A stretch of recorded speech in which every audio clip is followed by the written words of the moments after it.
Hello everyone. I hope आप सभी लोग एकदम बढ़िया हो गए। पिछले लेक्चर में हमने कैपेसिटर कंप्लीट कर लिया था। आज हम पढ़ेंगे सोर्सेस के बारे में। अब इलेक्ट्रिकल सोर्सेस में क्या क्या आता है? दो तरीके के सोर्सेस होते हैं। एक तो इंडिपेंडेंट सोर्सेस, एक होता है dependent sources. Okay. Independent sources वो सोर्सेस होते हैं जिनका वोल्टेज या करंट दूसरे एलिमेंट के वोल्टेज या करंट पे डिपेंड नहीं करता है, यानी कि इनका वोल्टेज इंडिपेंडेंट है, इसलिए इन्हें इंडिपेंडेंट सोर्स कहते हैं।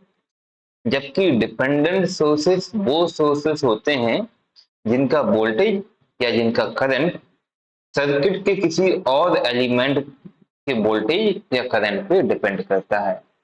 ओके, तो इसको लिखते हैं सोर्स, वोल्टेज और current is independent is independent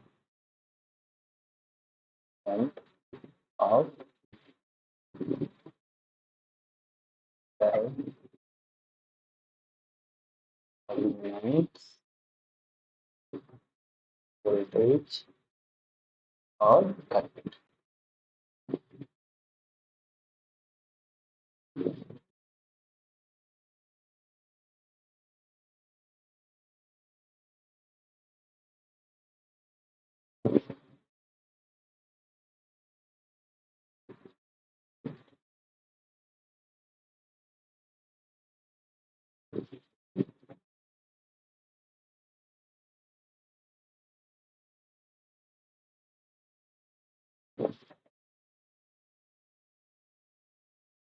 okay, तो समझ गए।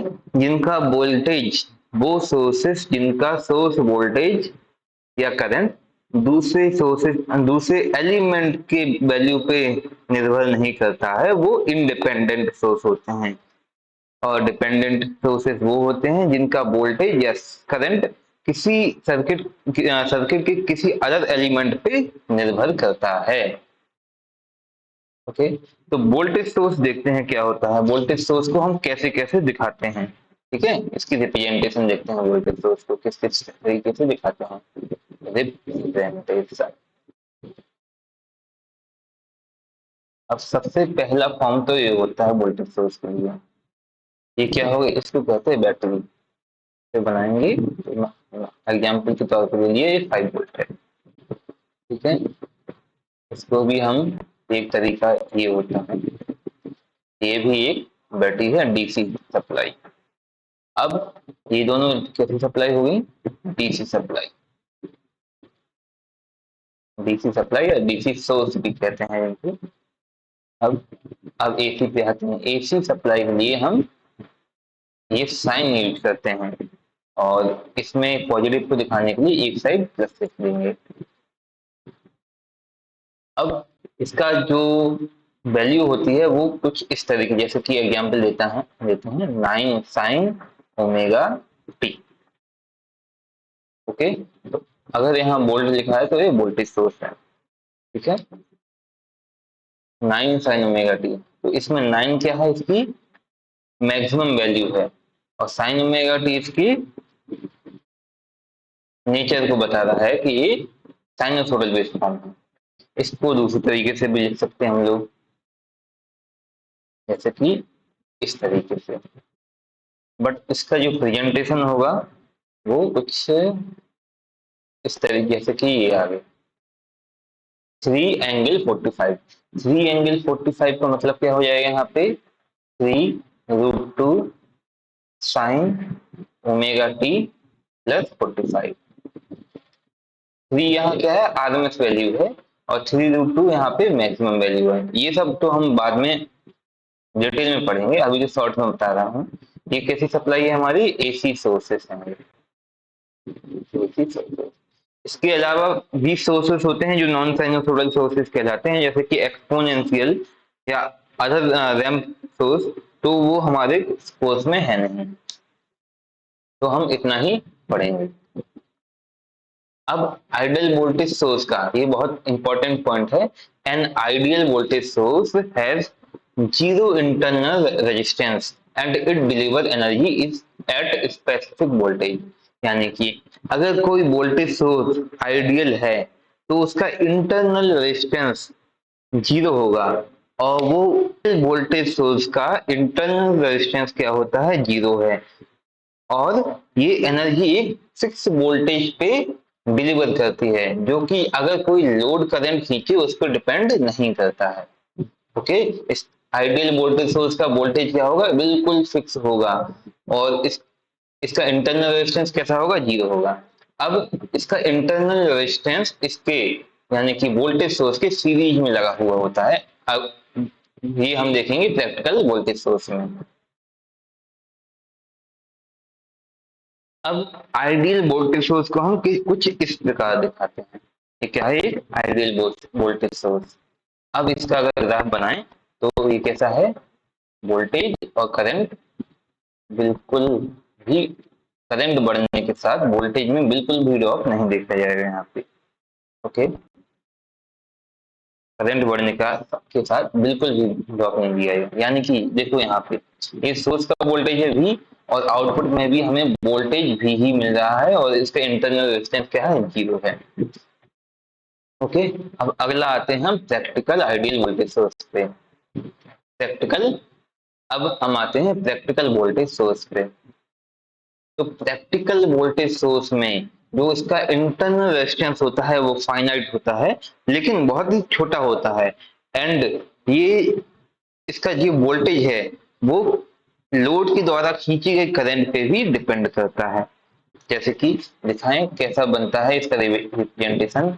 ये हमारा वोल्टेज सोर्स हो गया, और यहाँ पे हम इसकी इंटरनल रेजिस्टेंस को दिखाते हैं। इसको हम आर एस कहते हैं, या फिर कभी कभी स्मॉल आर से भी रिप्रेजेंट कर देते हैं। इसमें जाने वाली करंट कितनी है। अब जो इसका जो आउटपुट वोल्टेज होगा वो लेस देन वी आउटपुट की, वी आउटपुट जो होगा वो सोर्स वोल्टेज से थोड़ा कम होगा। ओके, यानी कि अगर इसमें करंट कोई डिलीवर हो रही है, कोई लोड इससे करंट खींच रहा है, तो लोड करंट बढ़ने पे वोल्टेज भी कम होता जाएगा। यह है हमारा प्रैक्टिकल वोल्टेज सोर्स। अब वोल्टेज सोर्स का ये वाला फॉर्म देख लीजिए अच्छे से, और इसमें ये देखिए कि जो इंटरनल रेजिस्टेंस है इसको हम सीरीज में दिखाते हैं। तो एक पॉइंट और है, वोल्टेज सोर्स का इंटरनल रेजिस्टेंस सीरीज में होता है।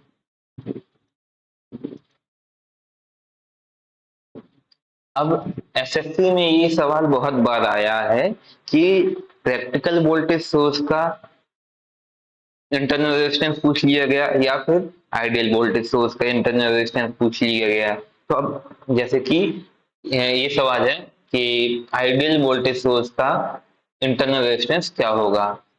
ऑप्शन समझिए आप, पहला है very high, very low, infinite और जीरो। तो अगर ये क्वेश्चन में आइडियल वोल्टेज सोर्स लिखा होगा तो हम क्या लगाएंगे, इसका आंसर जीरो। और अगर प्रैक्टिकल वोल्टेज सोर्स लिखा होगा तो हम इसका आंसर लगाएंगे वेरी लो। ठीक है, इसी तरीके से इसमें सीरीज कॉम्बिनेशन का भी ऑप्शन में बढ़ा दिया जाता है कि वोल्टेज सोर्स का इंटरनल रेजिस्टेंस कैसा होता है। यानी कि कह दिया कि जैसे कि प्रैक्टिकल वोल्टेज सोर्स का इंटरनल रेजिस्टेंस किस तरीके से कनेक्ट होता है और कितना होता है। पहला ऑप्शन है parallel very high, parallel very low, series very high, series very low. तो अगर प्रैक्टिकल वोल्टेज सोर्स होगा तो आंसर क्या होगा, सीरीज में इसका कनेक्ट रहता है इंटरनल रेजिस्टेंस, एंड उसकी वैल्यू क्या होती है, बहुत ही कम होती है। अगले पॉइंट पे आते हैं, करंट सोर्स। ओके, अब करंट सोर्स को किस किस तरीके से दिखाएंगे ये देखते हैं हम। देखो भाई, ये क्या है, एक करंट सोर्स है। ये डीसी सोर्स हो गया भाई। अगर मान लो इसको 5 एम्पियर लिख दिया तो ये कैसा हो गया, डीसी सोर्स हो गया। साइनसॉइडल में देखते हैं, यहाँ लिख देंगे और इस पे कुछ न कुछ जैसे 3 cos ω t, या फिर पोलर फॉर्म में भी लिख सकते हैं 3 ∠30 एम्पियर, ये भी लिखा होगा इस पे। ओके, तो इस तरीके से हम करंट सोर्स को दिखा सकते हैं। ये डीसी सोर्स के लिए है, ये किसके लिए है, एसी सोर्स के लिए। ओके, अब आइडियल करंट सोर्स को देखें तो an ideal current source has infinite internal resistance and it deliver energy at specific current.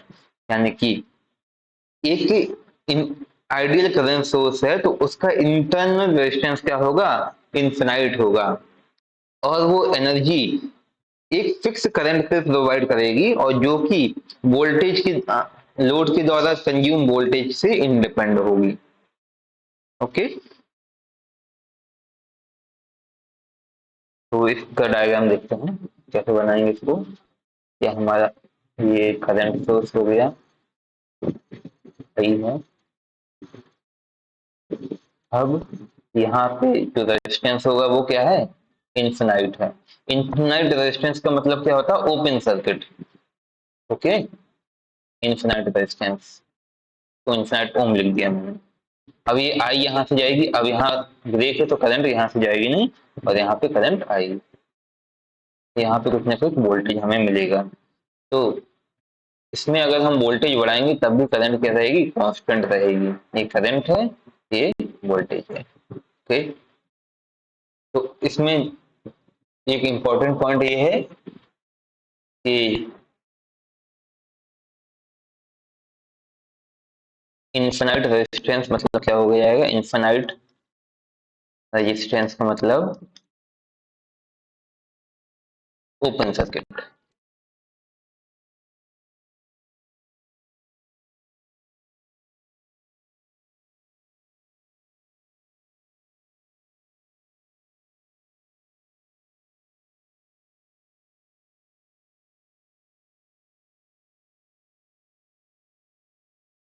तो इन्फिनाइट रेजिस्टेंस का मतलब क्या है, ओपन सर्किट।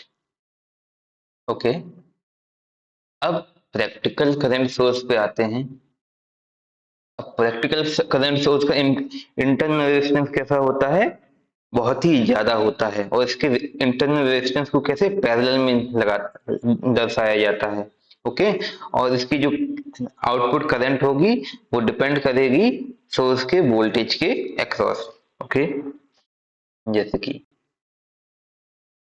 ये हमारा आइडियल करंट सोर्स है। अब इसका जो इंटरनल रेजिस्टेंस होगा वो कहाँ शो किया जाएगा, इसके पैरेलल में। आर इंटरनल लिख दिया इसको, या आर एस भी लिखते हैं, या स्मॉल आर से भी दिखा देते हैं। ओके, इससे आने वाली कुछ करंट इसमें जाएगी और कुछ करंट यहाँ आएगी, इसको I1 कह दिया हमने, और यहाँ पे जो वोल्टेज आएगा वो दिया जाएगा। ओके, अब जब यहाँ पे करंट गई, I में से I1 चली जाएगी, है ना, या आर इंटरनल लिख दो, आई एन, यस कर दो।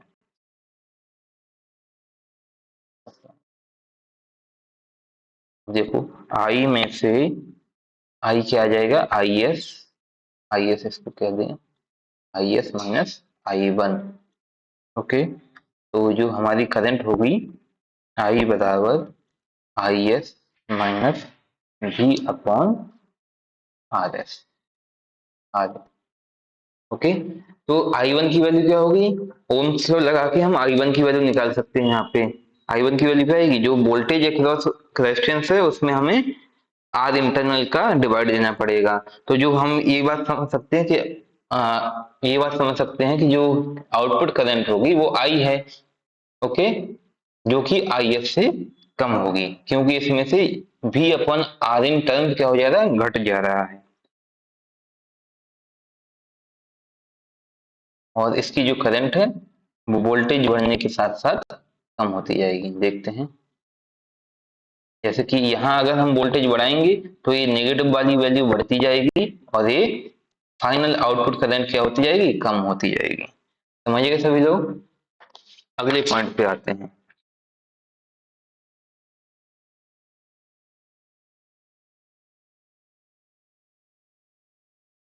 अगले पॉइंट पे आते हैं कि कॉम्बिनेशन ऑफ सोर्सेस कैसे कैसे आ सकते हैं। देखो, ये बहुत ही इंपॉर्टेंट पॉइंट है और डायरेक्टली सवाल में पूछ लिए जाते हैं। कभी कभी इनका आंसर 5-6 सेकंड में आ जाता है एंड कभी कभी इसका यूज हमें सर्किट में भी दे दिया जाता है। अब देखो उसको, पहला हमारे पास ऑप्शन है कि दो वोल्टेज सोर्स हैं उन जिनकी डायरेक्शन सेम है। देखो इसकी V1 है, ये पहला वोल्टेज सोर्स V1 जिसका पॉजिटिव अपर साइड है और V2 जिसका पॉजिटिव भी अपर साइड है। तो दोनों की डायरेक्शन क्या है, सेम है। तो इसको हम सीधे सीधे जोड़ के लिख सकते हैं कि इसका जो इक्विवेलेंट बनेगा वो क्या आ जाएगा, V1 plus V2। Okay,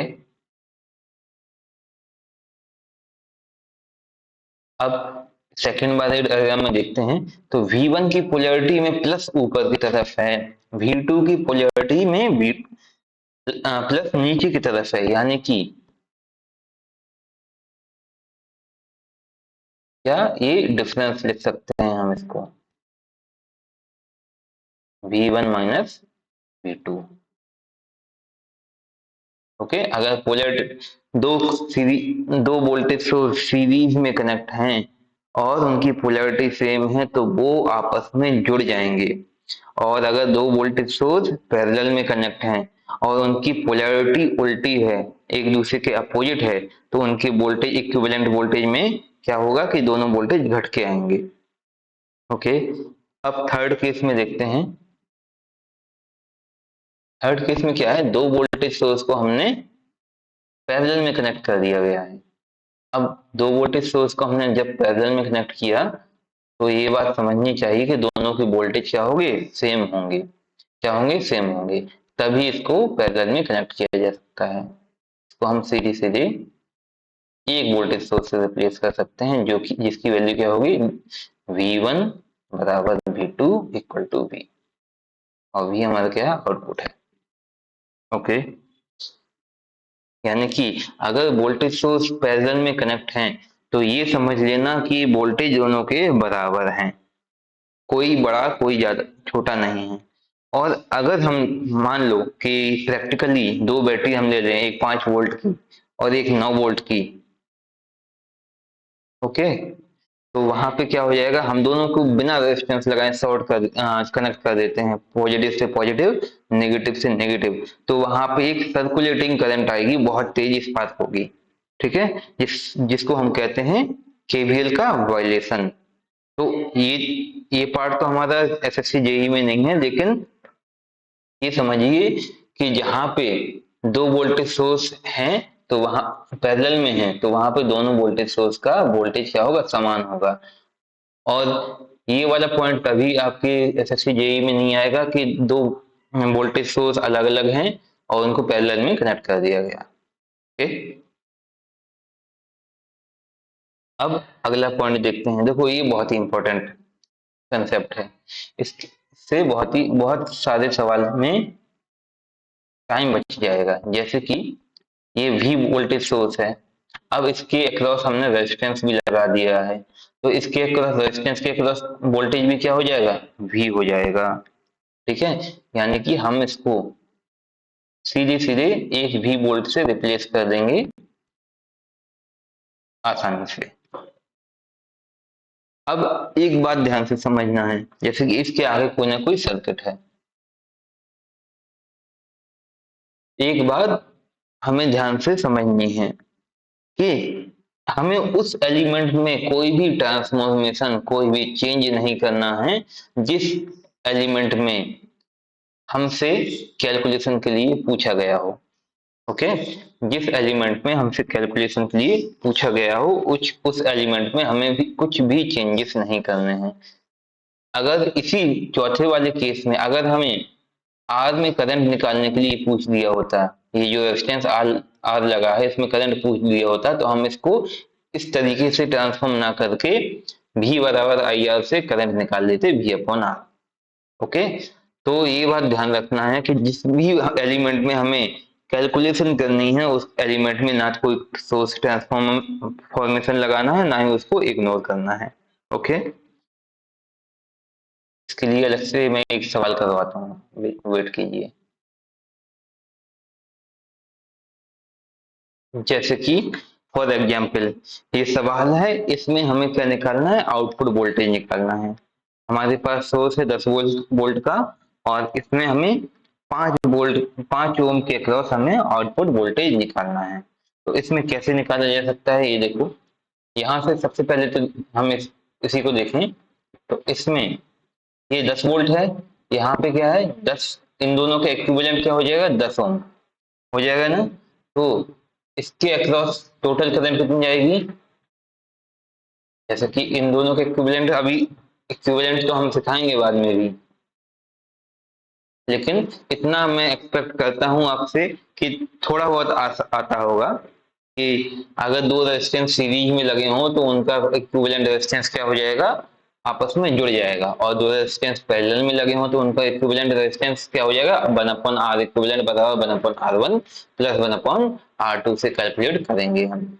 okay, तो इसका जो, इसमें जाने वाली करंट कितनी निकलेगी यहाँ से, अगर इसके अक्रॉस 10 वोल्ट है तो इसमें 5 5 10, और 10 में 10 से भाग देंगे, 10 वोल्ट में 10 ओम का डिवाइड करेंगे तो 1 एम्पियर यहाँ पे आएगी। ओके, और ऐसे ही ये भी इसके इस 10 ओम के अक्रॉस भी वोल्टेज कितना है, 10 वोल्ट, तो इसमें भी जाने वाली करंट कितनी होगी, 1 एम्पियर। तो टोटल जाने वाली करंट कितनी होगी, 2 एम्पियर। समझे कि नहीं। अब अगर इसमें 1 एम्पियर करंट जा रहा है तो V बराबर आई आर लगा के हम 5 वोल्ट के अक्रॉस करंट निकाल सकते हैं ना। तो वो कितना आ जाएगा V नॉट इसमें, 1 × 5, यानी कि 5 वोल्ट आ जाएगा। एक तो तरीका ये है। अब दूसरा तरीका, अभी हमने चौथा पॉइंट देखा है ना, उसके हिसाब से देखो, ये 10 वोल्ट यहाँ पे है। अब इसके पैरेलल में क्या है, रेजिस्टेंस लगा, हम इस रेजिस्टेंस को इग्नोर कर सकते हैं क्योंकि इस रेजिस्टेंस पे हमें कोई कैलकुलेशन नहीं करनी है। इस रेजिस्टेंस को क्या कर दो, इग्नोर कर दो, इस पे कोई भी कैलकुलेशन नहीं करनी है हमें। ओके, तो इस पे देखो, ये 10 वोल्ट लगा दिया हमने, उस रेजिस्टेंस को हमने कर दिया इग्नोर, और ये 5 वोल्ट 5 ओम का रेजिस्टेंस है, ये भी 5 ओम का रेजिस्टेंस है। अब सीधे सीधे इसमें भी देखो, यहाँ से 10 ओम टोटल हो गया, करंट जाने वाली 1 एम्पियर आएगी। जब 1 एम्पियर करंट जाएगी तो इससे भी हमें क्या आएगा, V नॉट बराबर 1 × 5 यानी कि 5 वोल्ट मिल जाएगा। यानी कि दोनों केसेस में हमें जो आउटपुट वोल्टेज मिल रहा है वो सेम है, तो हम इसमें इग्नोर कर सकते हैं। लेकिन अगर यही कैलकुलेशन हमको 10 ओम के साथ करना होता तो हम उसको इग्नोर नहीं कर सकते थे। ओके, तो एक पॉइंट लिखते हैं, in this case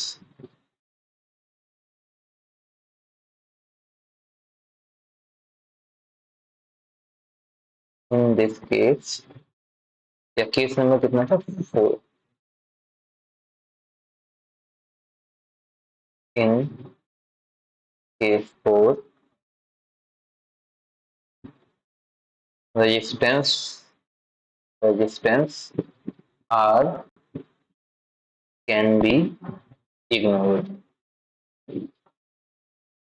जैसे कि ये है ना, चौथे केस में क्या है, वोल्टेज सोर्स V के अक्रॉस रेजिस्टेंस R पैरेलल में लगा है, तो इसमें जो R है वो हम इग्नोर कर सकते हैं। In case 4 resistance R can be ignored while doing calculation while doing calculation for the load current और लोड वोल्टेज। ओके, अब अगले पॉइंट पे आते हैं हम।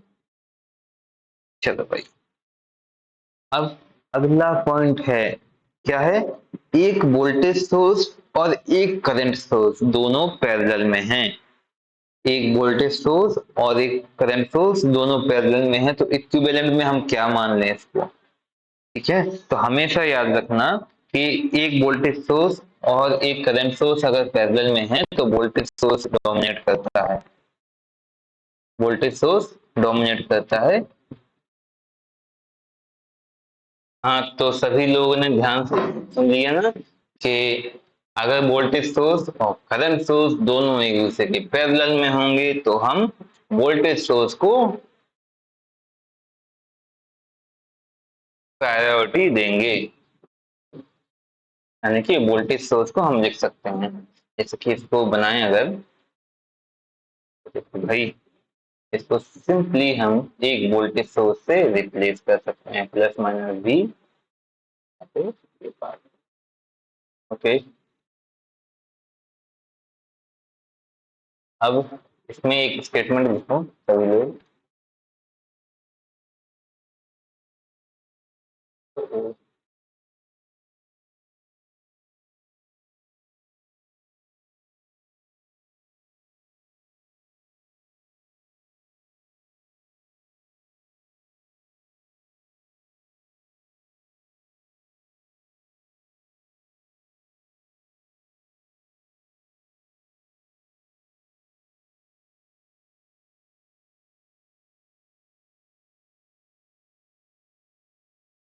चलो, in this case, in this case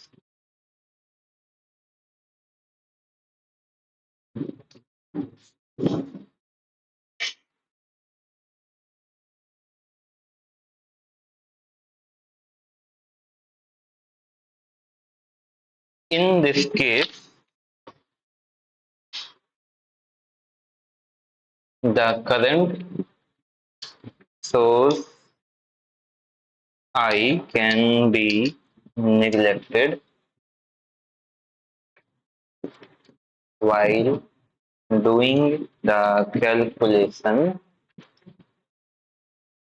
for the load voltage and current, load voltage and load current, but not for the source current and source। तो इस केस में क्या है, in this case the current source I can be neglected, यानी कि इस case में हम करंट सोर्स आई को निग्लेक्ट करते हैं, लेकिन किसके लिए, अगर हमें लोड वोल्टेज और लोड कैलकुलेशन, लोड करंट की कैलकुलेशन करनी है तो। अगर हमें सोर्स वोल्टेज, सोर्स करंट या सोर्स पावर की कैलकुलेशन करनी है तो इसको हम निग्लेक्ट नहीं कर सकते हैं, समझे ना। चलो भाई, अब अगले पॉइंट पे आते हैं। देखो, ये दो जो 6 नंबर है, दोनों करंट सोर्स पैरेलल में लगे हैं और दोनों करंट सोर्स की करंट है I1 एंड I2, और दोनों की डायरेक्शन एक ही सेम डायरेक्शन में है। तो इसमें क्या होगा, इसका इक्विवेलेंट कैसे बनेगा, सिंपली ये दोनों करंट आपस में जुड़ जाएंगी, यानी कि इसकी वैल्यू हो जाएगी I1 प्लस I2। ओके,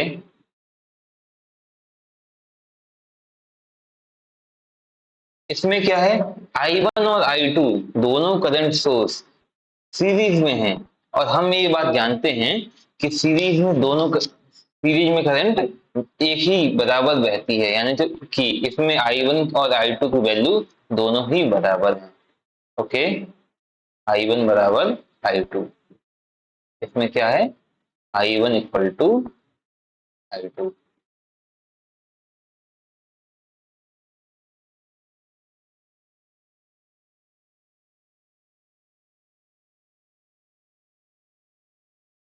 अब यहाँ पे देखते हैं, I1 और I2 दो करंट सोर्स एक दूसरे के पैरेलल में लगे हैं, लेकिन इनकी डायरेक्शन क्या है, उल्टी है, यानी कि एक दूसरे के अपोजिट है, तो इसकी करंट क्या हो जाएगी, घट जाएगी। ओके, माना कि I1 बड़ा है तो I1 के हिसाब से डायरेक्शन आ जाएगी, अगर I2 बड़ा हो तो करंट की डायरेक्शन नीचे आ जाएगी, I1 माइनस I2। ओके, अगला पॉइंट देखते हैं। ये क्या,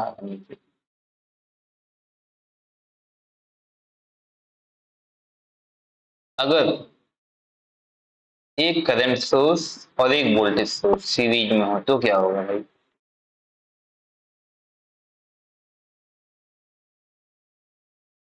इसका इक्विवेलेंट क्या आएगा?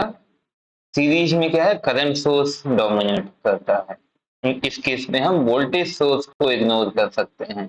ओके, इसका इक्विवेलेंट क्या आ जाएगा? करंट सोर्स डोमिनेट करेगा यहाँ पे।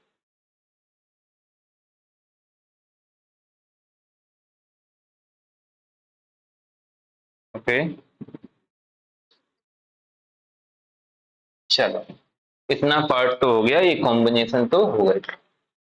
अब हम आते हैं डिपेंडेंट सोर्स पे। अगली हेडिंग है हमारी डिपेंडेंट सोर्स। डिपेंडेंट सोर्स को कैसे शो करते हैं?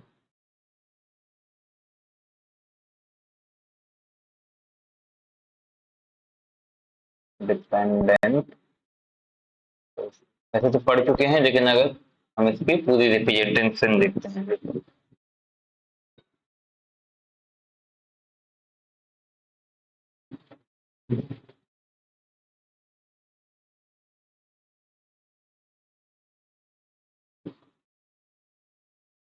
अगर कुछ इस प्रकार है कि अंदर की तरफ वोल्टेज बना है, देखो भाई, अंदर अंदर क्या है, प्लस माइनस, आगे लिखा है ए। ए क्या हो सकता है? कोई भी कांस्टेंट है, कोई भी कांस्टेंट वैल्यू है। वी एक्स क्या है? एक वी एक्स है किसी एक्स एलिमेंट, कोई भी एलिमेंट सर्किट का है, उसके अक्रॉस वोल्टेज, उसका ए गुना ये सोर्स होगा। तो ये क्या है? एक डिपेंडेंट सोर्स है। और ये कैसा सोर्स है?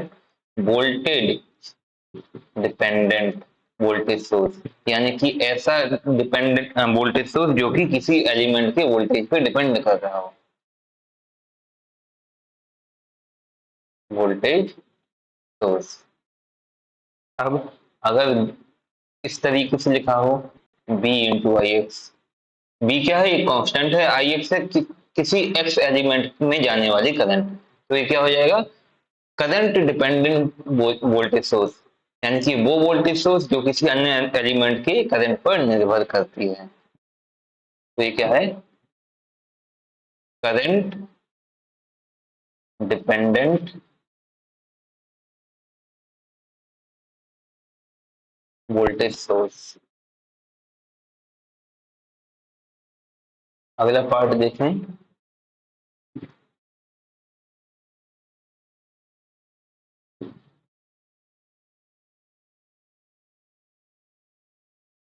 अगर कुछ इस प्रकार से हो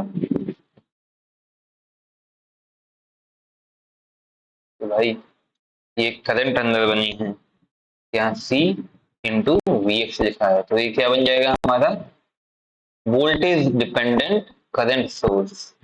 और अगर कुछ इस प्रकार से है, डी इंटू आई एक्स, तो current dependent current source, voltage dependent dependent current source. Okay, सभी को समझ में आया ना? ओके,